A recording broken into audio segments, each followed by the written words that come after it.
So as we cover the sustainability module, we will be touching on different environmental issues that are going on in our planet, but it's actually not where we're going to focus.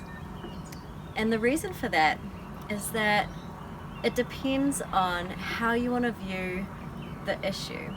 So my personal belief is that it's really important to understand the issue, and sometimes when we get really overwhelmed by everything that's going wrong in the world, studies have shown that it lowers our motivation to do something about it. It makes us feel sometimes a little bit despondent, or like, what's the point?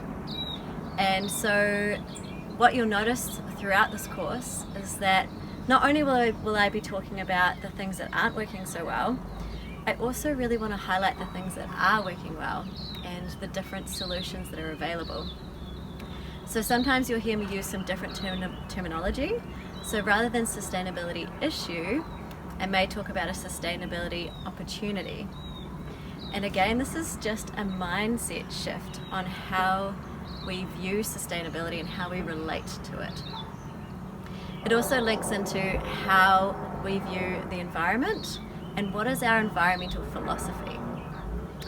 So we just did a mindfulness activity, and I was in nature.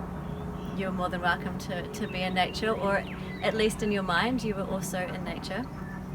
And my question to you is, do you feel like you are a part of nature, connected to nature, or do you feel apart from nature? I'm going to say that again. Do you feel like you are a part of nature, or do you think humans and yourself are apart from or separate from nature? And perhaps you might have multiple different answers for that. Maybe in some contexts you feel really that you are a part of nature, and in other contexts you feel like you are apart from nature. And there's no right or wrong answer here. With all philosophy and everything that I say in the rest of this course, I would give you the opportunity and say, hey, don't believe anything I say until you experience it and you feel it and you know it to be true for yourself. I'm offering a variety of worldviews. I'm sharing part of my philosophy and how I see the world, and then you get to take that information and interpret it how you want and how that makes sense and how that's relevant for you in your own context. So I'm not the expert here. I'm here to share information, and you get to digest and critically think.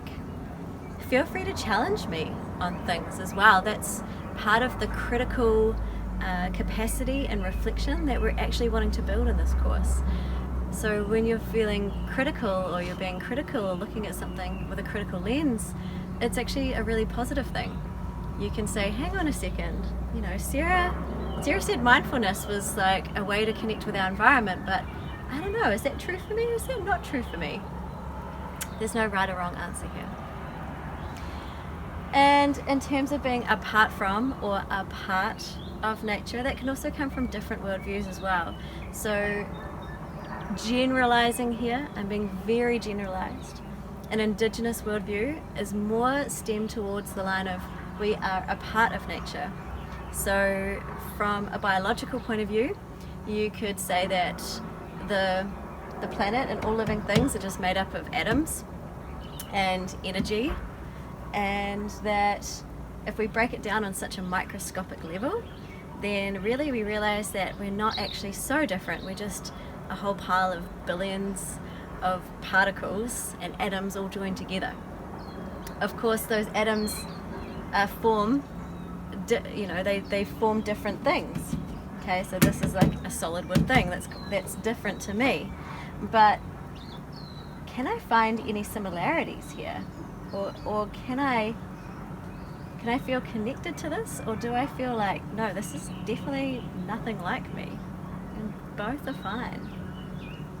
Some people feel a little bit easier to connect to other living things. So like the trees, for example, they're living, they're breathing, they need water like I do, they need food like I do. Although they're pretty smart, trees are able to produce their own food through photosynthesis. Humans, not quite as smart as that. We're not able to just receive that from the sun and convert that into sugars, which then go into our body and feed us. That would be pretty cool though, wouldn't it? If we could just be anywhere and be able to feed ourselves from the sun. But we have a bit of a middle process in there.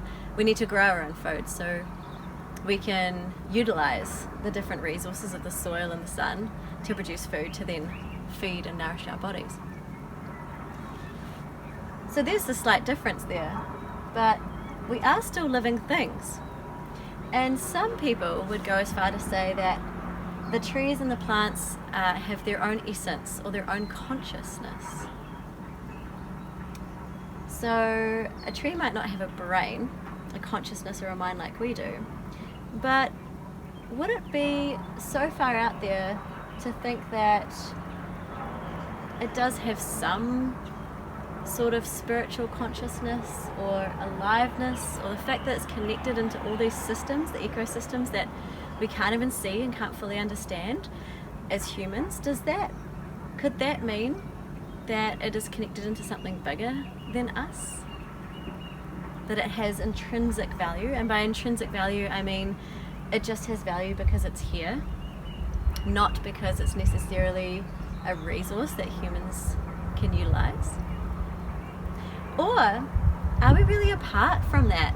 Is the fact that we're in a human body with a conscious brain really quite separate to trees? And actually, I mean, really a tree is just, it's there, but what's its real purpose? And maybe humans give it the purpose. Maybe humans give it the meaning that it needs, because without humans utilizing it to turn it into paper or turn it into outdoor settings and furniture, then it doesn't have value because it's just a tree. So I'm just throwing it out to you. What is your relationship with that? And I'm going to go a little bit more depth into environmental philosophy here.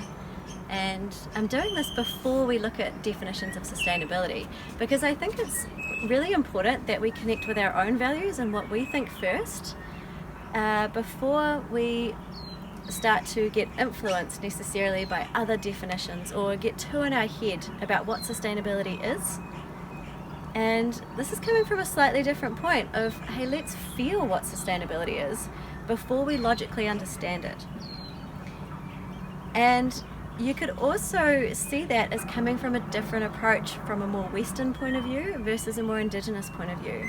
So again, very generalized, but in a Western world, and often how our education system is structured, is that there's a lot of focus on achievement, there's a lot of focus on technical understanding, of being able to recite formulas or cognitively understand something.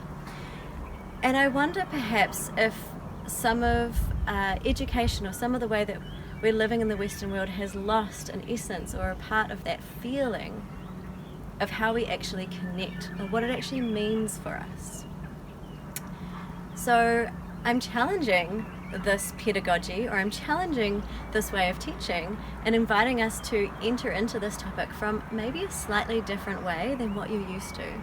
And I think that really sums up this course, is we're going to really invite you to challenge your own perspectives, how you see the world, and self-reflect and be self-critical so that you can open up possibilities for new ways of being or new ways of thinking or feeling towards the world. So let's look at a couple of environmental models. I'm going to pop them up on the screen so you can have a look. Hopefully my technology works. And you can see that we've got 5 columns here. And they range between very strong sustainability and very weak sustainability. Again, I'm not necessarily suggesting that there is a better place to be on the spectrum. That's really up for you to decide. But I'm really highlighting the fact that there are different ways of seeing sustainability and resource use and how we're going to move forward as a human race on this planet. So let's start with transpersonal ecology. This is really quite down the very strong sustainability line. There's a lesser population of people who are on this scale or think this way, and they would be down the end of, oh my gosh, the planet and the earth is so important, it has such inherent and intrinsic value that humans coming in to disrupt that is really disrupting the whole system, and humans really don't have a place here because we're doing so much damage. So they would be really for a full population cull. So let's get rid of the humans and let nature just be nature and do its thing. So perhaps in a way you could even relate that back to, are we a part of nature or apart from nature? Because this viewpoint, it's less open to humans working with nature, because there's a viewpoint that humans are just destroying nature. They would really support that capitalism is not sustainable, so we would need a complete overhaul of our system. It rejects consumerism, so it rejects any form of buying, and instead would be more towards the lines of let's make and use everything just with the resources around us. And there can be, when it's a transpersonal ecology, it means that it's going beyond the human self or our self, which means that it's moving more into the realms of spiritual connection with something bigger, and that something bigger has a right to live on its own. Then I'm going to go all the way to the other end of the spectrum, because the three in the middle are what we're going to be working with predominantly in this course. So Cornucopian Environmentalism. This is a real viewpoint, a futuristic viewpoint, that technology is going to come in and save us. So this is termed very weak sustainability, and another way of saying this is continuing status quo, or I've also heard this being described as the ruthless developer. And they're really for the rights of humans, and that the resources on the planet are really just here to support us and support our consumerism and our consumption. They're very pro-science and really have a lot of faith in science and technology. So the difference here would be, in a transpersonal ecology, it would be we're taking humans out of the system because we don't have faith that humans can fix or support or live with the system. In a Cornucopian environmentalism, it's no, we can do that, and we're actually so great and so superior that we have the brain power and the capacity and the knowledge to be able to find technological solutions to what nature already does for us. They support resource exploitation because, let's say that I was polluting the environment. Well, it could be that that's fully fine, because I'll probably just create a machine that will suck excess carbon out of the air and out of the atmosphere and pump it through and convert that back into oxygen. So don't worry about it, because we'll find a solution to it later on. Of course, trees do that for us for free anyway, that carbon oxygen cycle, but this viewpoint would be like, yeah, we can do it. And they're all about maximizing growth. Capitalism is sustainable. That is a system that we should be following. And it promotes consumerism, because that's going to promote more maximum capital growth. Yeah, nuclear is acceptable. And yeah, it's more about recycling rather than reusing, repairing, or refusing to use that resource in the first place. And then we're going to move into the middle three. So we have the two viewpoints on the extreme end, and majority of the population probably sits somewhere in the middle of the three columns in the middle. This is by no means the only environmental philosophy that exists out there. There are lots of different forms of philosophy or viewpoints. This is just one model. but it does sum up, and I am hoping it allows you to sit back and watch and reflect on your own self and go, hey, what do I think? Where do I sit in this model? What column am I in? So let's go to accommodating environmentalism. So these are people who are like, yeah, again, there's instrumental value in nature, which means that nature is really here for humans to be able to use because it's an instrument for us to stay alive. Again, they're pro-science. They're not so sold on technology. There is some doubt there that we would be able to recreate the systems as well as nature could. They're a resource conservationist. So yeah, they're all about looking after the environment and conserving it, but for humans. So they're anthropocentric, which means human-centered, which is different to ecocentric, which is environmental focused. They're not all about fully maximizing growth, but they're about managing growth. They still think capitalism is sustainable and consumerism is acceptable, and so is overseas trade. So it's really not changing the system that we live in currently, but just really probably staying as it is, to be honest. And this is considered a weaker form of sustainability. Let's move into moderate ecology, which is right in the middle here. So they support the primary value of ecosystems. So these people acknowledge that the ecosystem is important, and it's important not just for humans, but for life on this planet as a whole, outside of just humans living. They accept the carrying capacity of the earth. So carrying capacity means how much the earth can hold. So if you were more down Cornucopian environmentalism, you might think, oh, the earth can just keep sustaining more and more people and more extraction of resources. It's all good because we're going to figure it out. Whereas the carrying capacity can be a mathematical equation that works out how much can we actually hold or sustain. So it could be that you're looking at fisheries, for example. So the question would be, what is the carrying capacity of how much we can take from the ocean? And it could be that 100 tons is really sustainable. That's enough to be able to extract the fish that we need to eat, but it's not so much that it's depleting the fish stock, so they're still able to reproduce.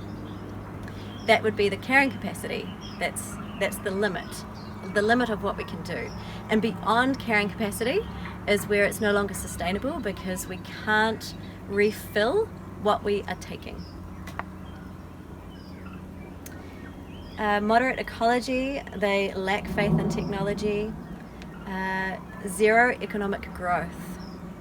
So that could be quite challenging for some people. If we're looking at economic growth, I know I've grown up in a worldview of economic growth is really important, and it's actually something, it's the only thing that I've known how to do. How would I survive if I wasn't making money and continually trying to expand that? So that's a real challenge to how I might do business, for example, or where I would put my energy. Would I put my energy into making more money so I could buy food and that would be continual growth, or would I put my energy into growing my own food in my garden? And the end product would be the same. I would end up with food on my table, but the way that I got there would be quite different. So moderate ecology is going, hey, actually capitalism is not sustainable. This is a bit of a flawed system. Perhaps we need to do something different. They do not favour overseas trade because of the carbon miles. And yeah, that can be a whole system to try and unpack. And again, that can come down to, well, some countries would have the potential to be able to sustain themselves because of their environment and the climate they're in, and other countries really couldn't. So how could those countries survive if we didn't have overseas trade? How would that even work if we didn't have as much overseas trade? And actually, can overseas trade be really helpful if we're doing it in a fair and just way, where the money is going really back into supporting the producers and the farmers of those products? Lots of big questions. And they're a conservationist, and this is considered strong sustainability. And then let's move into deep ecology. So bioethics and intrinsic value. So this intrinsic value is what I was talking about with the tree, of that it's just beautiful and it's there, and it has value because it's there, and there's no need for it to be anything else. Again, it accepts the carrying capacity. There is only so many people we can have on this planet and so many resources we can extract. They can be emotional and irrational, which is a really interesting perspective here of perhaps feeling too much or being so extreme that it's not grounded in reality. They would be for reducing the population, and we can see different countries doing different initiatives with that. China has had a policy for a long time, a one-child policy, which again brings in a lot of human rights and ethical values of when is it okay for a government to decide how many children you can have, and is that okay if it's in the greater good of humanity and society? And the reason China brought that in is because they realized the carrying capacity of their country. Their country, if population growth continued, would not be able to survive or sustain the people that were in it. So what is okay here?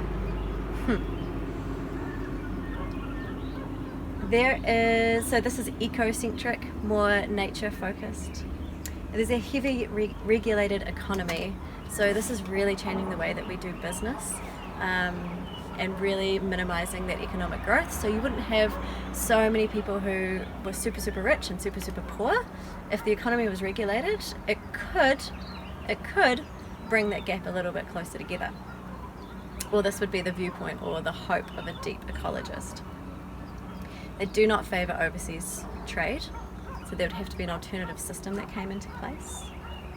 Rejects consumerism and is a preservationist. So no longer is it just about conserving what we have and looking after what we have, but we're now preserving it, which means that we're not just replacing what we take, but we're actively trying to build up and grow the resources so that it goes into a bit more of a balance of giving back.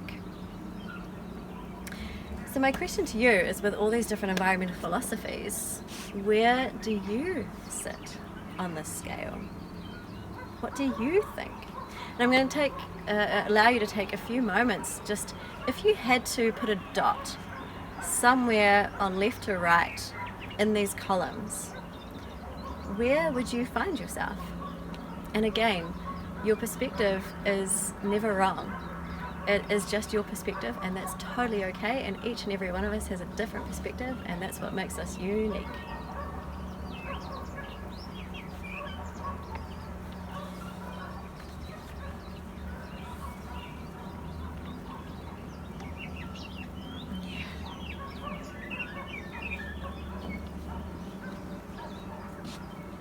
Now, very shortly we're going to head out on our first field trip, which is exciting. So these lectures, over time, I'll be taking you on a few adventures around Dunedin, so I hope you enjoy what we have to share. Behind me here is the Dunedin Harbour, which you will learn more about as we go throughout the course. And to prepare us for this first case study, I'd like to go back to, are we a part of nature or apart from nature? And yeah, this comes from how our worldview shapes our approach to leadership and change. So that's important because ultimately we can understand where our philosophy is, and at some point we need to take action or make change if we want anything to move. We want our values to become reality. So I'm going to pop this up on the screen. Hopefully, again, my technology works. So when we see ourselves apart from nature, that's the traditional approach to influencing change. And this is very much how I have been raised. And I guess if I speak for myself, I probably used to approach problem solving from a very individual perspective. I was very, very task driven as opposed to people driven. And this is another question for you. Do you find yourself very task orientated, very focused, very organized? Or do you find yourself further down the other end, which is very people focused, which is building relationships, and it's not so much about the task getting done, but it's more about how we get the task done and how people feel in that task.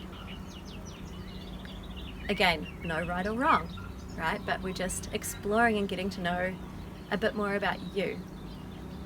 And this is important because it's how you relate to the world around you. So if we are apart from nature, you may regard that change is often defaulted to the other. So it may be that you have a bit of a default view that change is the responsibility of somebody else. You might want to use power, structures, and processes to make change. You may feel like it's your responsibility to come up with solutions that the organization needs. So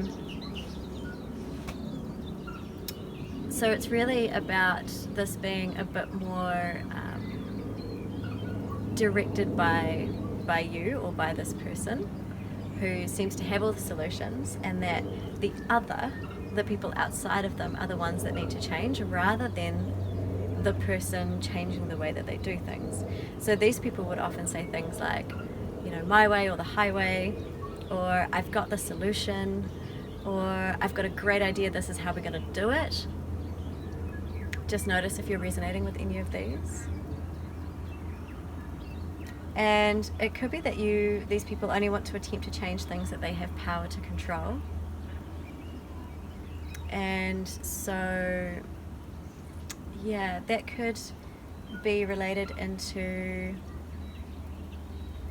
for example, if you were inside your organization or your institution, you may feel powerless in some situations, that other people have more power over you. So then you would only focus in on or want to change the things that you could really control. So that's a bit more of a top-down approach. You may hear this, a top-down approach. That's kind of, let's say in an organization, that would be management, creating structures, or a government creating laws that people follow.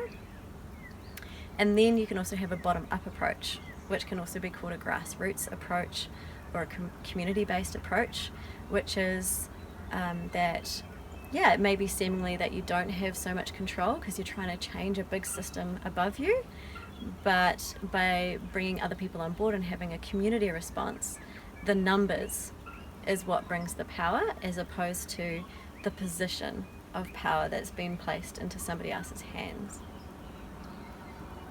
And then if we see ourselves a part of nature, this suggests that it's gentle action approach to influencing change.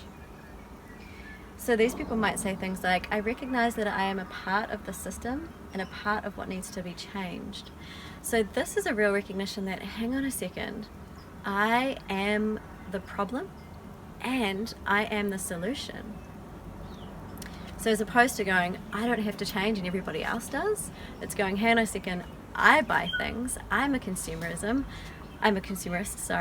I produce waste, I eat food that has some sort of impact, I probably use transport that has impact.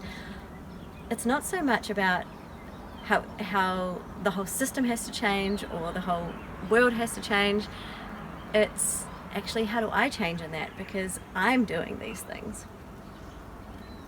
These people will look for an array of approaches that mutually reinforce each other. They reflect on the interactions that help facilitate change in the wider system. So rather than coming in and going, I know the solution, this is how we're going to do it, it's going, hey, there are a lot of viewpoints, there are different ways of approaching sustainability and approaching life, and being able to understand all those different approaches is probably what's going to make a more rich and long-term solution in the end. I realize sustainable change flows along lines of relationships and ideas, and that people support solutions that they help to create. And we're going to have an example of that when we interview Mr. Finn Boyle at Otago Polytechnic when he talks about the composting system that Otago Polytechnic has implemented. So I'll wait for that, and hopefully you can relate that in. And then I can affect change in every system, or within every system around me, because I am connected to the system I want to influence. So this is a recognition that there are so many systems going on around us. There are ecological systems, the hydrology cycle, nutrient cycle, the carbon cycle. We influence all of them. I'm influencing it right now. I'm breathing, I'm inhaling, I'm exhaling. And that I'm also a consumerist. I'm part of that system. I buy things from overseas. I'm a part of the international trade system. So the idea that we influence everything and that we cannot not have an impact, that's a tricky one to get your head around. I cannot not have an impact. What that essentially means is that I'm having an impact. No matter what I do, because of the fact that I'm born, I have an impact. And the question back to you is like, what type of impact do you want to have? What is important to you? What's in alignment with your values? How connected do you want to feel to the systems, the people, and the places around you? So let's take this idea of how to put this into practice and how you might approach change within a system, and we're going to go visit our first case study on our first field trip. So get ready.